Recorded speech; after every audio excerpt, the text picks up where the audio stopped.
కృపావాక్యం వింటున్న మీ అందరికీ ప్రభుపేట వందనాలు. పరిశుద్ధ బైబిల్లో నుండి ఒక వచనాన్ని మనము చదువుకుందాము. లూకా సువార్త 19వ అధ్యాయము 7వ వచనాన్ని చదువుకుందాము.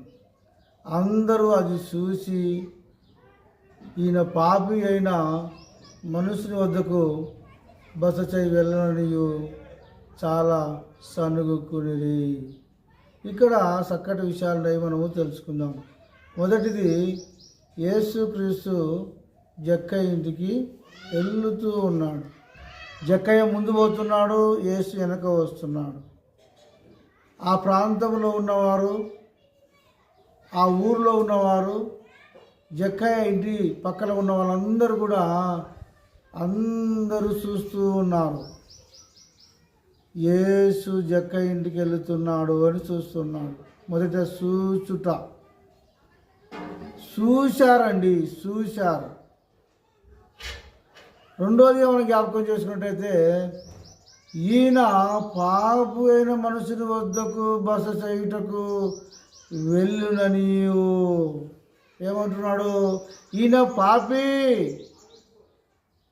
ఈయన పాపము చేసిన వ్యక్తి, ఈయన దగ్గరికి యేసుక్రీస్తు వెళుతున్నాడా అని వాళ్ళు చాలా సనుగుకుంటున్నారు. యేసుక్రీస్తు నశించుతున్న వారికి కాటికే వెళుతాడండి. యేసు పాపుల దగ్గరికే వెళుతాడు. యేసు రోగుల దగ్గరికే వెళుతాడు. నశించుతున్న వారిని ఎతికి రక్షించుటకు మనిషి కుమారుడుగా వచ్చానని వాగ్దానం చేసిన దేవుడు. అది వాళ్ళకి తెలియక వాళ్ళు అంటున్నారు, ఈయన పాపి అయిన మనిషిని వద్దకు బస చేయుటకు వెళ్తున్నాడని అనుకుంటున్నారు. మూడోదిగా జ్ఞాపకం చేసుకున్నట్టయితే, అక్కడ చాలా సనుగుకుంటున్నారు. ఒకరికొకరు సనుక్కుంటున్నారు. ఒకరికొకరు ఏమనుకుంటున్నారంటే, వాళ్ళ మనసులో రకరకాలుగా అనుకుంటున్నారు. వాళ్ళ సనుగుట, వాళ్ళ గునుగుట యేసు గ్రహించాడు, జక్కయ్య కూడా గ్రహించాడు. అయినను సరే యేసు జక్కయ్య ఇంటికి అలాగే వెళ్ళాడు. అయినను సరే జక్కయ్య కూడా యేసు ప్రభుని అలాగే తన ఇంటికి తీసుకొని వెళ్ళాడు. ఆగలేదు. నువ్వు చేసే పనిలో, నువ్వు వెళ్ళే పనిలో ఎవరైనా సనుకోవచ్చు, ఎవరు ఏమైనా అనుకోవచ్చు. కానీ దేవుని దగ్గరికి వెళ్ళినప్పుడు, దేవుడు సన్నిధికి వెళ్ళినప్పుడు సిగ్గుపడద్దు. దేవుని సువార్త విషయంలో కానీ, ఆరాధనకు వెళ్ళే విషయంలో కానీ, ప్రార్థించే విషయంలో కానీ నువ్వు సిగ్గుపడాల్సిన అవసరమూ లేదు.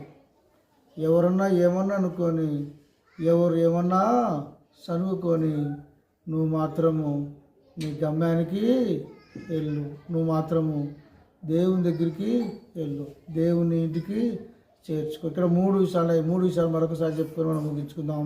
మొదటి మాట, అందరూ అది చూశారు. యేసు ప్రభు జక్కయ్య ఇంటికి వెళుతుంటే ఇద్దరిని చూశారు. ఒకటి.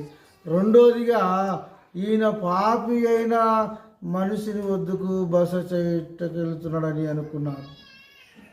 2. మూడోది, చాలా చదువుకున్నారు. అయినను సరే అలాగే వాళ్ళు గమ్యానికి చేరారు.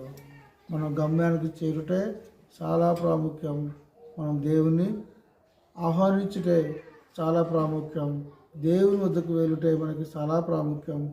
దాని విషయంలో ఎవరు సరిగినా, ఎవరేది చూసినా, ఎవరేది బాధపడినా దేవునితో నేను వెళ్ళాలని దేవుని యొక్క వాక్యం సెలవిస్తుంది. ఈ మాటలు దేవుడు దీవించును గాక. ఆమేన్.